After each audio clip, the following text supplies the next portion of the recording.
Hey everyone, today's video covers some new search functionalities that we have recently introduced in Anstrax.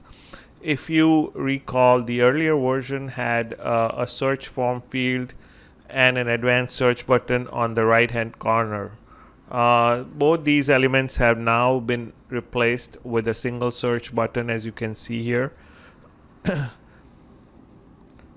When you click on this button, it opens a pop-up modal which allows you to switch between basic search and advanced search quite easily by clicking on the header text on each box.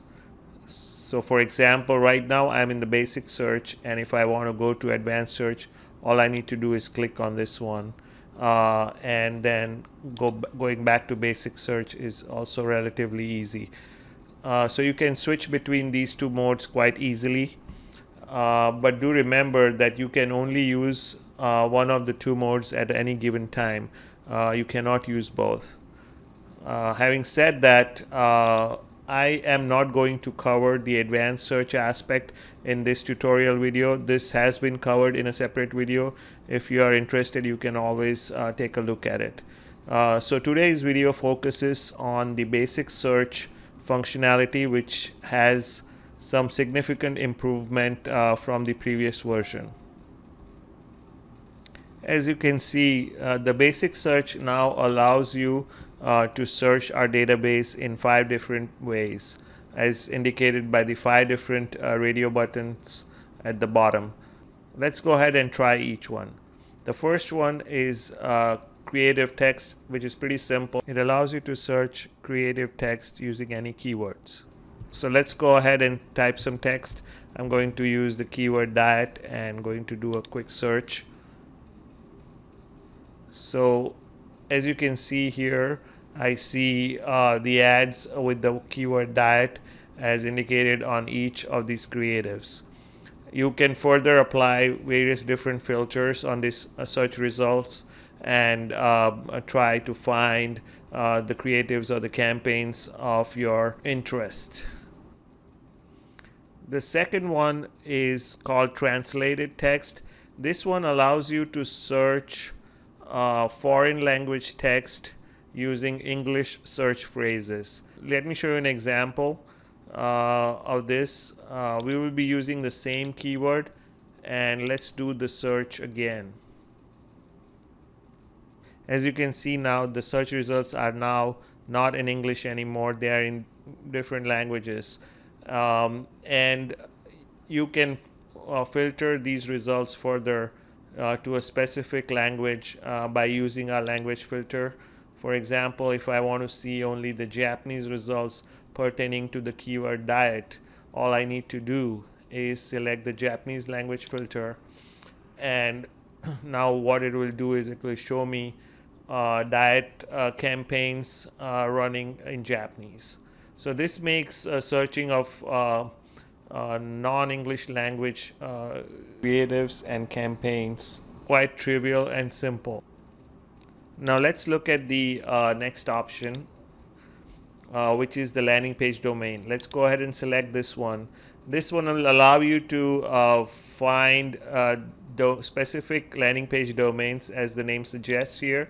So let's just type some text here.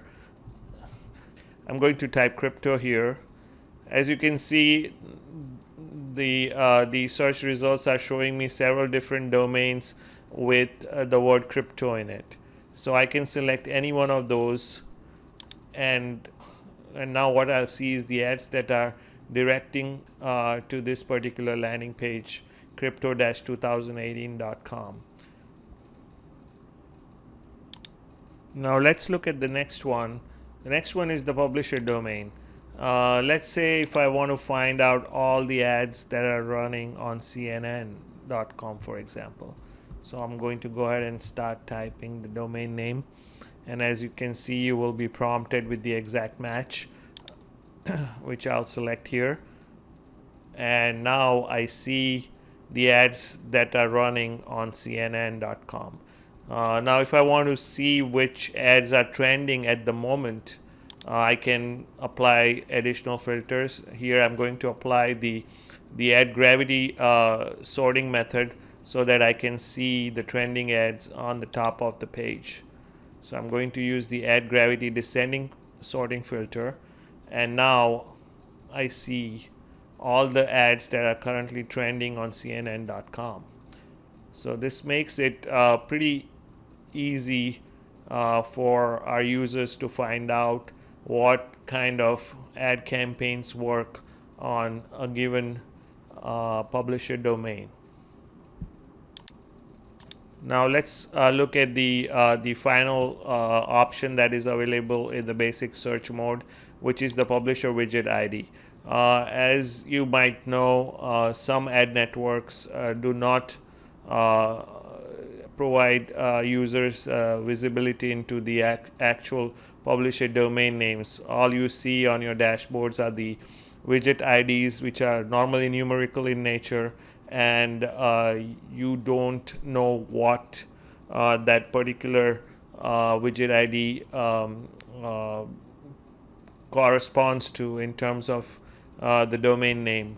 In such cases, we have provided for you a way to look into what kind of campaigns are being run successfully on any given widget ID.